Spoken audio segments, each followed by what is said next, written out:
Every day we live automatically becomes our past, but it's how we live that makes it our history. And today we are here to discuss with our guests and with you, dear viewers, a very significant event that came into our history and that became possible just thanks to the choice of millions around the world who made it possible. And it is the Worldwide Forum Global Crisis, We Are People, We Want to Live, that took place on 7th of May. And the topics raised in the forum were vital for everyone. So people organized the simultaneous translation into 100 languages and the streams, the broadcast into thousands of platforms just to make sure that everyone will get access to this vital information. And this event united people from 180 countries of the globe to talk about the really threats and challenges of our civilization, but also about solutions that are already available that will work only in the conditions where the human life will be put first, will be the priority number one in our society, in other words, in the creative society. Greetings. And now I would like to welcome the guests of today's international discussion. And I would like to introduce Johanna Rueda, who is a support worker from Queensland, Australia. Johanna, hi, great to see you here with us today. And also we have Aftab Alam, PhD scholar in international relations, researching the topic of global climate change from Pakistan. Aftab also translated the previous conference in December into Pashto for the whole 12 hours. So Aftab, hi, welcome, and happy to have you with us today. Thank you. And the main topic of the forum was the climate crisis and how people in all parts of the earth have already been affected in one way or another by the disasters happening worldwide. And Johanna, we know that the Australian continent has been affected by numerous natural disasters, including floods, fires, cyclones, drought. And we see that natural disasters are increasing worldwide, and one country alone cannot solve the issues that are to come.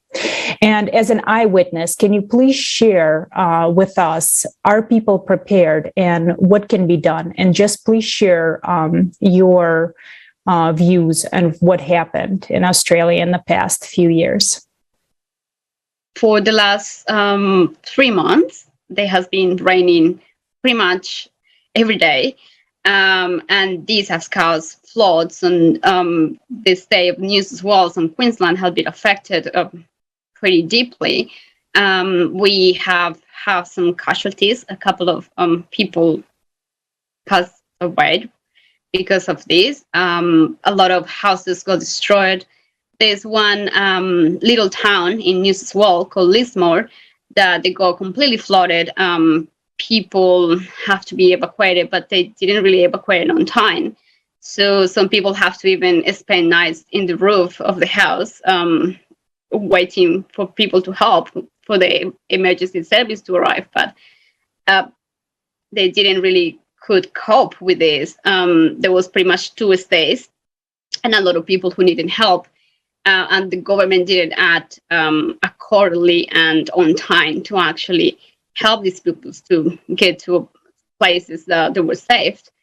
Apart from that, these people didn't get help on time and didn't go any housing or any support like, water, food, blankets.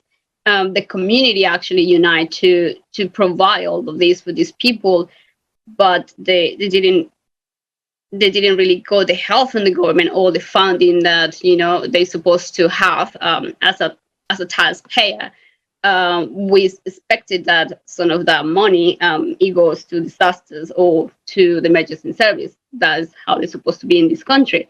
But a lot of people didn't really get any help, and they still, even right now, try to talk to the government to ask for funding or grants to rebuild the houses, or to even just put a stop on the mortgage because they still have to pay to the banks, and every day is getting worse. So yeah, it's not really easy for these people, and I mean, nobody really is helping, or nobody really is caring. And the funny thing is, like, you see in the news what is happening, and they do all the covering, but we don't know what happened after the disaster. So these people don't have houses. They're living on friends' house, or even in caravans or in tents and things like that. But no any help had been provided for them. And these people, they have the family and support around, but what about the people who live in conditions like disability? These people, they get in the worst because they need the help of the system to actually support them. Like, as a carer, if I don't go to see my clients, they won't be able to get up from the bed, or they wouldn't be able to eat.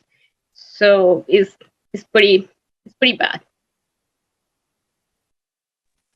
Thank you very much for sharing, because, when we hear these reports and stories, first of all, the stories of people from the first account, we cannot just stay ignorant. And that was also a lot of reportages and eyewitnesses, telling their experience in the forum that took place on 7th of May.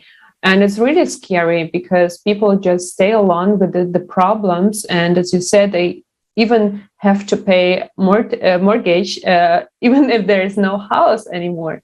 So it shows how unprotected we are, and also the groups of our society that need even more protection, as people, for example, with disabilities. And this is showing what priorities we actually have. And the same story we observed here in Germany last summer, that just since 1 year passed, I don't know what we've learned. So many people died in the flood in Germany. And these are wealthy countries who have enough money, who have the technologies, but we don't see them in the practice. So I would like also to ask Aftab, could you please share your experience and your observations, for example, in Pakistan? So we've seen that Pakistan was also being affected by various of cataclysms, and many people have died due to the lack of warnings, timely evacuation, and proper implementation of technologies for preventing disasters and saving human lives. Could you please share what you observe? Yes. Basically, according to the World Climates, are the international climate researcher, are the scientists, are engineer of environmental sciences. According to them, South Asian region and African region is more affected right now. And Pakistan is also one of the country in South Asian region, and one of the top 20 country which is affected by the global climate change. And we have experience from the past 10 years that our glaciers are melting, the people are migrating, and there are different issues. But being a student of international politics, I'm observing this situation in my country and in Afghanistan, because these both countries are severely affected. In 2010, there was a flood in the most of the region in Pakistan and Afghanistan, most of the areas, and there is thousands of people were affected, because most of the people were migrated into different areas, and they have caused different issues, security issue, population increasement issues, and so many other things. So the climate change is basically a threat multiplier for the developing countries, because most of the countries like Pakistan, their economy is totally based on agriculture, and and because of the little resources, it is difficult for the government to contain the issue of global climate change. So there is also different other issues like the security issues, political instability, economic structure problems, and so many other overpopulation and all of these things. But the global climate change has caused, they can multiply these threats. I'm very happy that the creative society is doing this job, that they are trying to educate the people in this context, that globally we can do everything and we can contain this issue. Thank you. Thank you so much. And, one of the other problems we see worldwide today, and it's very concerning, is the lack of water worldwide. So we can see that rivers are drying up, or we can see that the bodies of water that we do have are being polluted. And of course, we all know that we need water to survive, and that is one of our main resources. And right now, I would like to watch a video that was part of the forum about what technologies we have and what technologies can be implemented in order to provide clean water for all people. But we can only do this in the creative society. So let's watch a short video right now.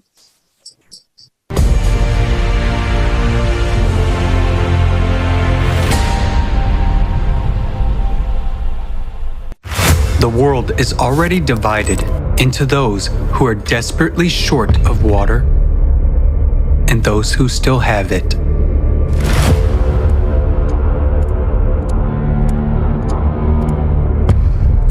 According to UN data, humanity needs to wake up to the looming water crisis. And this is despite the fact that nowadays we know how to extract water even from the air and even in the most arid region. Water from fog. In one of the world's largest capitals, Lima, located in the desert, fog is collected in huge nets and used to produce drinking water. Morocco has one of the largest plants, which produces up to 6,000 liters of drinking water a day from the fog. Its operation costs practically nothing and does not require external energy. Water from the air. Atmospheric water generators allow you to extract up to 3,000 liters of drinking water per day, and it can be increased up to 1 million liters. Can be mobile and stationary. They can operate from any energy source and in any climate, even in the arid desert, are used for the needs of the military in some countries and well proven in emergency situations. For example, in 2010, after the Haiti earthquake, the generator produced thousands of gallons of clean water for drinking, wound washing, and surgery. Do you agree to die of thirst in the presence of such modern technology?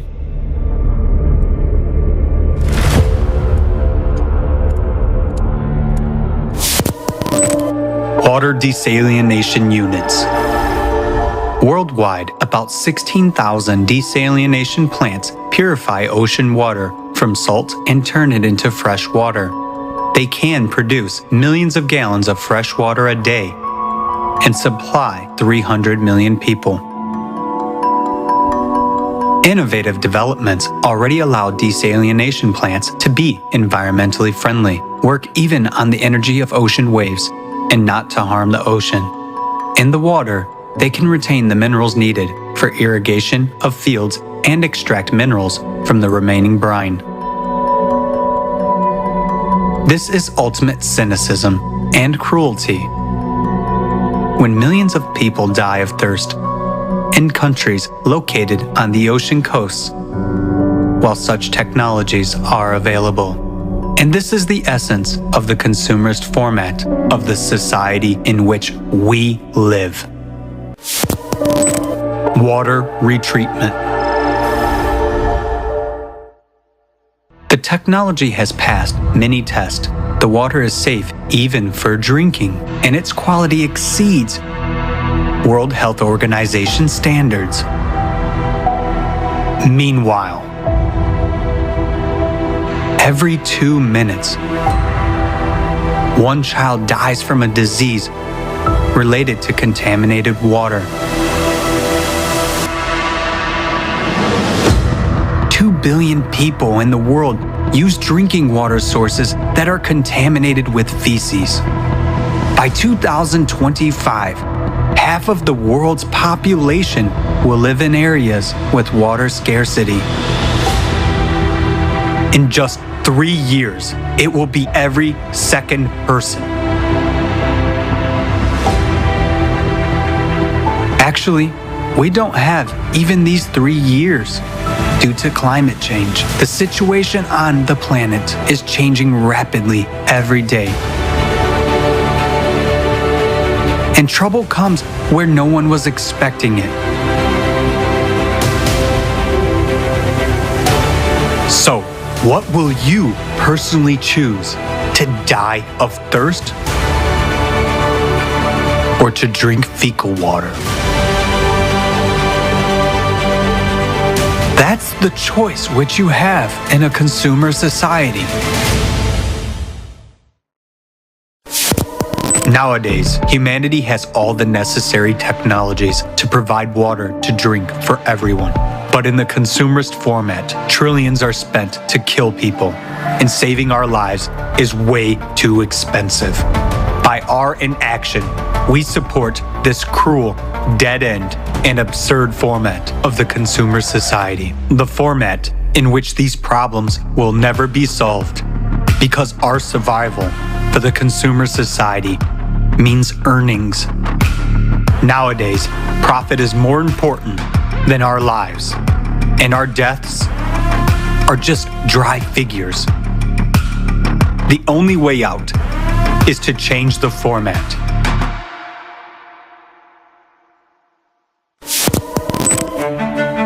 The most important thing you can do now to save your life, the lives of your loved ones, and all people on the planet, is to join in informing about the creative society. Because only by changing the format of society will we be able to prioritize the value of human life. We will introduce advanced technology everywhere and guarantee the protection of every person's life. Act now. Inform about the creative society.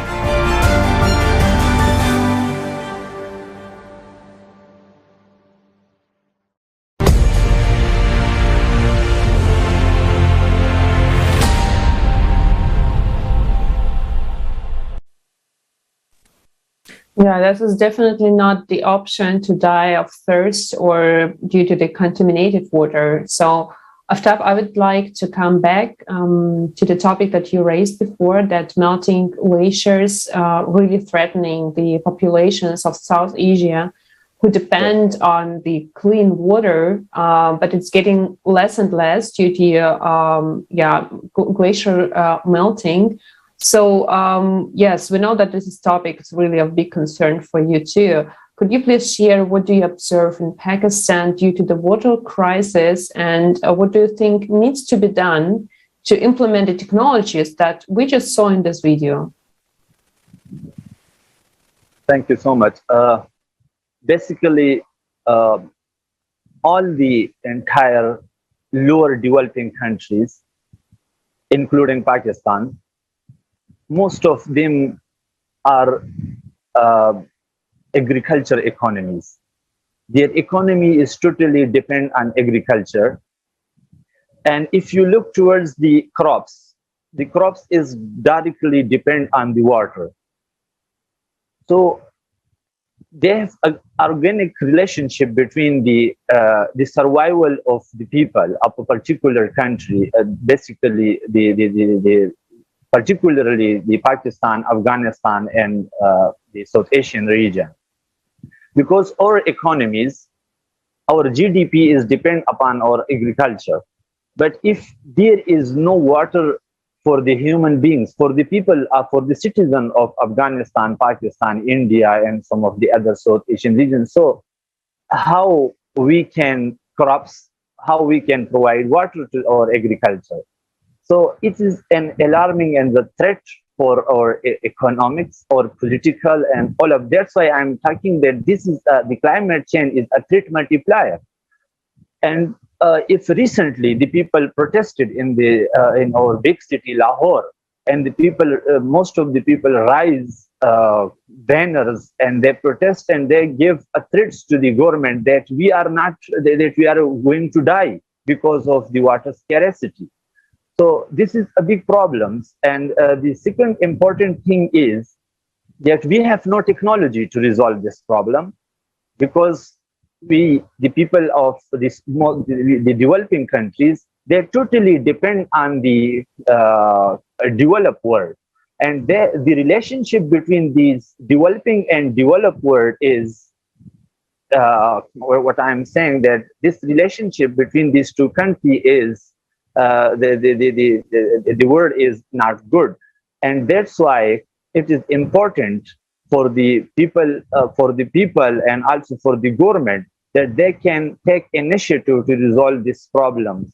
But if the word, what I'm saying, that the word developing countries, the developed world, if they are not supporting the developed world, the developing countries, so it's difficult for them to survive. In the history of Pakistan, just a few days ago, in most of the area in Sindh, the children are died because of the not availability of water. So my research is, I'm also working on the water issue, but between the Pakistan and Afghanistan, that there is a water transboundary water between Pakistan and Afghanistan. We share the water of the Kabul River, and 65% of the KP population is depend on that Kabul River.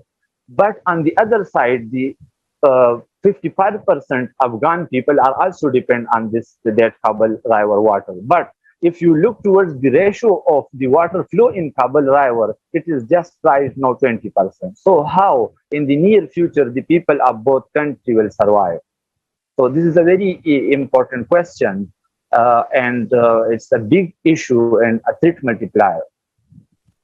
Aftab, can I ask you one more question? Because what I observed, for example, here in Germany, we have the lag shortages problem too. So it's not broadly discussed. So, okay, Germany is a wealthy country, one of the leading countries in the Europe, but we are really suffering from the droughts that are already, continuing over almost 5 or 10 years. So really very, very long time period.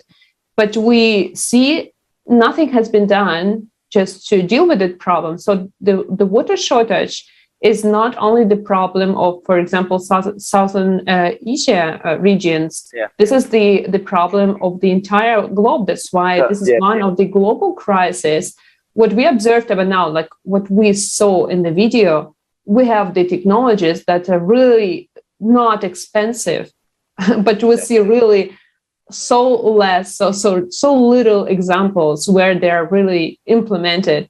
So what do you think needs to be done from the perspective of the society, of people themselves, to create this demand that we need these technologies to survive, like everywhere, like globally, not only in one region, but everywhere? Basically, the people can just raise the voice, and they can, in a democratic structure or in a democratic world, they can change, or they can ask, or they can fulfill their demands through the vote,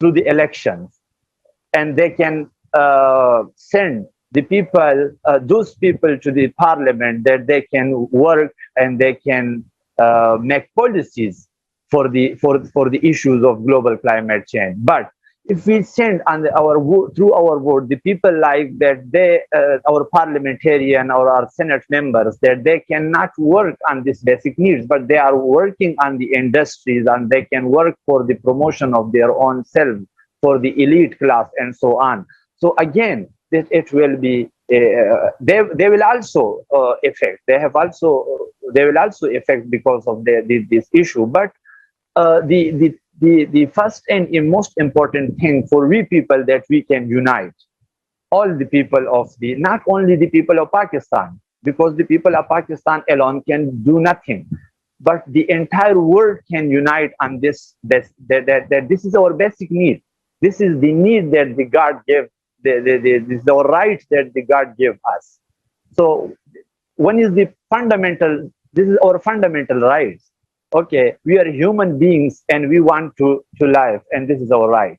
So for that purpose, it is important that without any race, without any culture, without any customs, without any religion, we unite all the people of the world, and then we will contain this issue. Otherwise, it's difficult that if a particular person or particular organization or particular society they can just work for that. So I think it's difficult for them to control or to contain or take over this particular problem. So unification of the world is important to contain this big issue. Thank you so much. Absolutely. And, even in the United States, we also see water scarcity issues. I mean, we can see them in California, it's already globally. Maybe, Johanna, maybe you can tell us about Australia as well. So this way our viewers can see how global this crisis is. Could you please share with us, is there water scarcity in Australia as well? Are you observing it now? I know no right now, but I know a couple of years ago there was, because of the weather, there was droughts everywhere, and the government were asking people to having 5 minutes shower or just to save water. And traditional has been for the Australian people to save water when they do the washing or things like that. They do that as a culture, I guess, because in the past they have been suffer a lot for droughts. I know with the floods there was asking by the government to save water because they could become contaminated with the flood. So we didn't go to that stage, thanks God, but it's something that could happen. Of course, could happen in this country as well. We were one of the driest. Well, we live in a part that is really dry of the country. We could have those shortages of water in the future. It doesn't mean that we can experience this. But thanks God for now, at least for this year, we're all right. Mm-hmm. Yes, thank you. And, today we live in a world where we have spent $330 billion to eradicate famine problems, but we have failed. Where we spent $632 billion in 2020 on reducing CO2 emissions, but the concentration of CO2 is growing, and millions have become climate refugees. Because today we know, and even from the forum, we know that climate is changing, not because of CO2 or anthropogenic factor, but it's a cyclical change of 12,000 years. And also over the last 20 years, $35.5 trillion were spent on wars where millions of us have died. In the last 2 years of the pandemic, the wealth of the richest people on earth grew by $1.3 billion per day, while more and more people got under the poverty line. And according to the predictions of 2023, 100 million people will suffer from hunger due to the global geopolitical situation and the worldwide food shortage, which I don't know about you guys, but we're already seeing it today in the US, inflations and food shortage as well. And we see that today, there can be no solution because of the power and greed of certain individuals, and everything that has been done today, any solutions that have been proposed, any money that has been spent is not solving the global problems. The lives of individuals is not improving. And Johanna, in your opinion, after watching the forum and seeing what is happening in your country and around the world, what do you think can be done to solve all the problems of famine and poverty worldwide? Well, we definitely have to build the credit society worldwide. It's our only option to actually tackle all these issues. Like there's so many organizations around the world try to help different things, hunger or violence or poverty, but this won't solve anything because they just kind of encourage people to be dependent of this funding or this grant every year instead of really go to the cause and just make solutions that are actually going to solve the problem. So they're just going to make people dependent every time on the government or in private institutions to actually solve the problems, but that's not going to happen. The only thing that's going to happen is that some people is going to take advantage and make money over the life and the suffering of some people. We see that today with slavery and trafficking and refugees, which is a crime, and it's I just don't have words to describe how nasty it is. We have to do the credit society is the only option, and we have to tell everyone we can every day if we can, because it's the only project, is the only alternative that is realistic and that a lot of people is actually working today. So I think it's possible if people open tiny bit. It doesn't have to open completely their eyes, but it's just tiny bit, and then trust each other and just go for it. Just stop waiting for someone to come and help because they won't. We cannot expect that governments or agencies come and do the work for us. That's not going to happen. Yeah, I think that's our only option, to be honest. Yes, thank you for very much. And, just the fact that you friends are being with us today, showing that people get involved in this process, in the process of changing, of the positive change, because what we see, it's not just a few people who are guilty of what is happening in the world, but this is the majority of us, of our inaction that, allows these other crimes to happen, because we have such conditions in the society that makes that possible. So, but the solutions that have been provided at the forum, such, for example, as advanced technologies, fair distribution of resources and limitation of the wealth, they are they are already there and can be implemented at any time, but it requires a public awareness about the challenges and involvement in the solutions. So, Aftab, I would like to ask you as a participant of Creative Society project, you deeply understand the need of implementation of Creative Society foundations, and you already act. You know that you set some goals for yourself to reach out as many people as possible. Could you please share with us and with our viewers what do you do and why?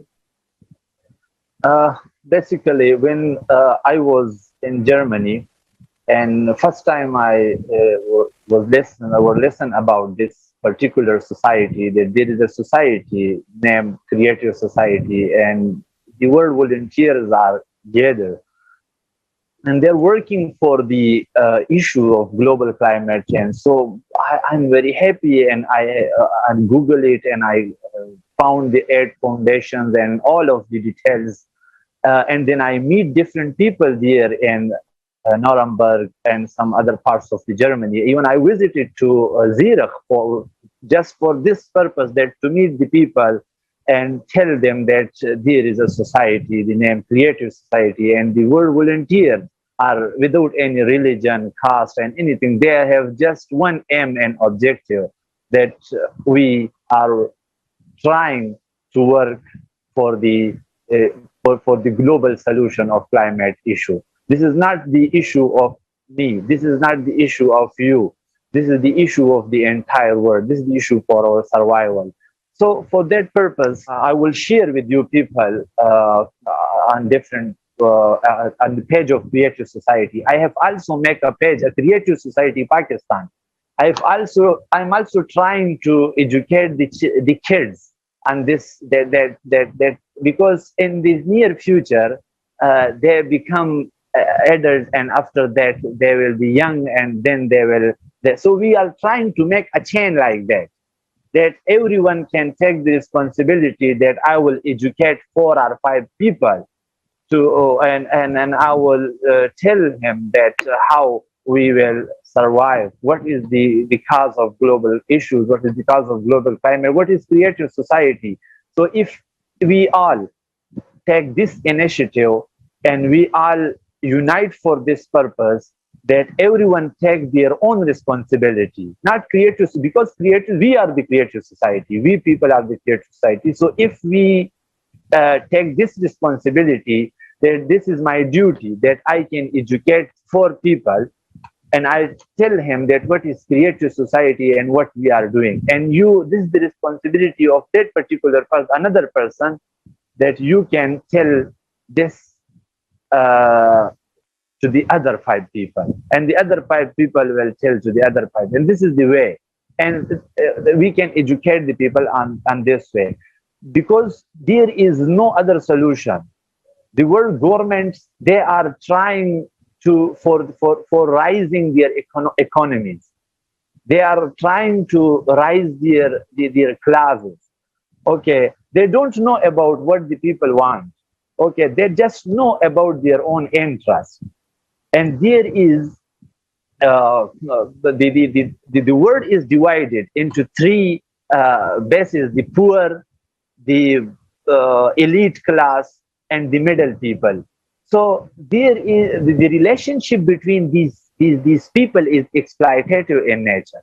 That's why there is the scarcity of water. There is the issues of climate change, because for the last 400 years, 4,000 million years ago, the situation was not like that, and we are living in this world, and we don't know that because of we people, this world will be clashed, because we are not helping each other, we are not supporting each other, we are just trying to secure our own interests. So the creative society is working without any interest, which I realized in Germany and so many forums, because I have translated all the talks, the speeches for continuously for 12 hours in Pashto. And when I came to Pakistan and my own village, the people told me that you were there in a TV screen and you are telling some very amazing stories. So this is not, I told him that this is not the stories, this is the reality, that we are facing these problems. So now 204 students in my camp, and we are working that how to educate the young generation and how to educate our girls in universities, colleges, and schools about the creative society, about the global climate change, and about this particular work. So this is my contribution, and I'm trying to work for the creative society, and I will educate the people for this purpose. Because the unite we can do.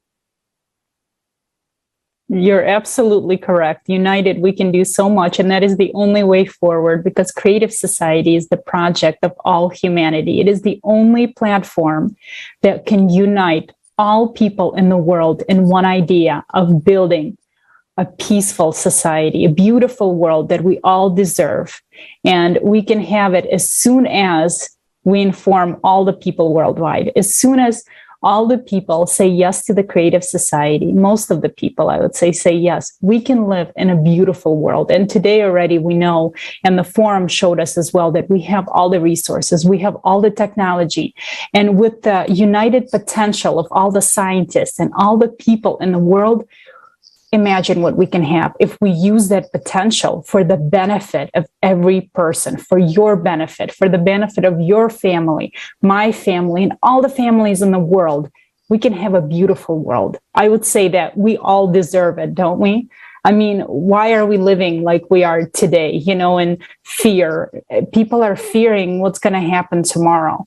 We shouldn't live like that. We should have the best of the best, because this planet was given to us, and we should, we should make it beautiful again. We should fix the ecological problems that we have today. We can do only united, combat climate change, and start living as human beings.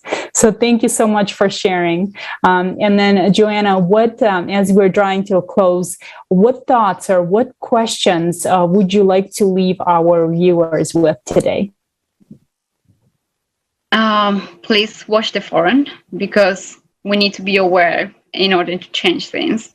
Please join the Creative Society, not just for you, but for your kids, for our kids, for our future. Please do it. It's worth it, and it will change everything. We got everything, as you say, Olga. We got everything to change this world for a beautiful one, and we just have to open our eyes and stop being afraid of what people thinking, or even what is in our consciousness that tell us not to. But just go for it. Just do it. Share the information with everyone you can. Do it a little bit every day, just tiny bit, and every day will be good. And encourage people to be better, to join us and to work, not just in the Creative Society, but just work and then solve. Because if they do, everything is going to change. So please just watch the forum and join the Creative Society.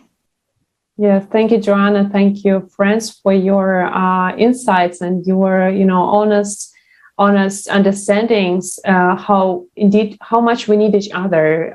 So we've been divided for the last 6,000 years. And this is our time. This is not the time of certain groups. This is our time as humanity. So that's why we dare to speak in these big terms and this big, proportions, because this is our time and we have everything we need for it. So let's not waste our time, and let's not waste for the worst time to come, because, let's create our future today, and let's start informing people about the amazing future we can have. And all we have to do is just to create the electoral request. And the only thing each person needs to do is just to say yes, as Olga said. So yes to Creative Society. And the information is indeed the key. As soon as all people will have access to the truthful information, the sooner we will implement a solution that already exists, that already is there. And so share, please, the forum in your language, share your thoughts, and join the millions around the globe who build the Creative Society already.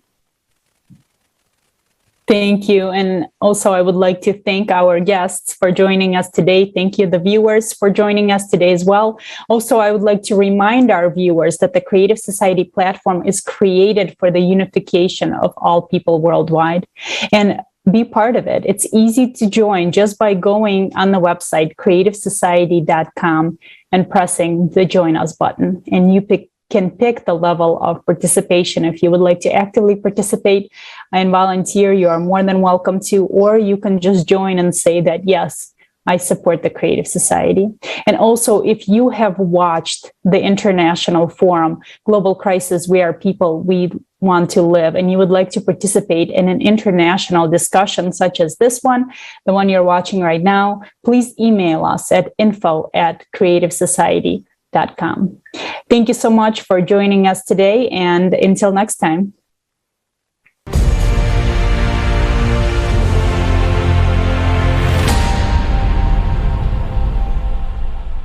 Do you know that people stopped being silent?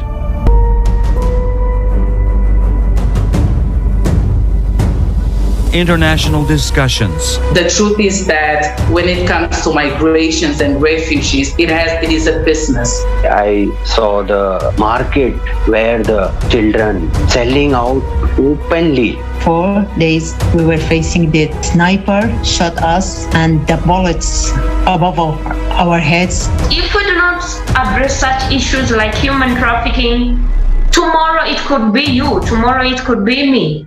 Politics is driving the science, not the science driving the politics. Many people want us to stop to talk, but I said, no, this reality can affect and can take your life anytime. People are losing everything. $270 trillion. Where is the money? And where is the result? This 12,068-year cycle is a clock cycle.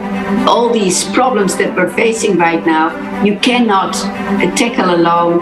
Thank goodness we have the creative society to choose human life over currency. We're living in one big home, and if this big family fighting with each other, destroying walls of the home, tomorrow we will find ourselves in the streets without a roof, without the families. From every corner, we can actually hear that it is not economically beneficial. But the question is, economically, it is not beneficial for whom? Isn't beneficial for us people to save our own lives? We need to bring together all of the intellect, all to the science, all of the people that can actually do something. I think that the members of Creative Society are the new and real superheroes. These people already understand that we should urgently act. Do you want to become part of changes? Take action. Don't be silent. You are invited to the new season of international discussions. Watch the forum, Global Crisis. We are people. We want to live. Changes begin from you.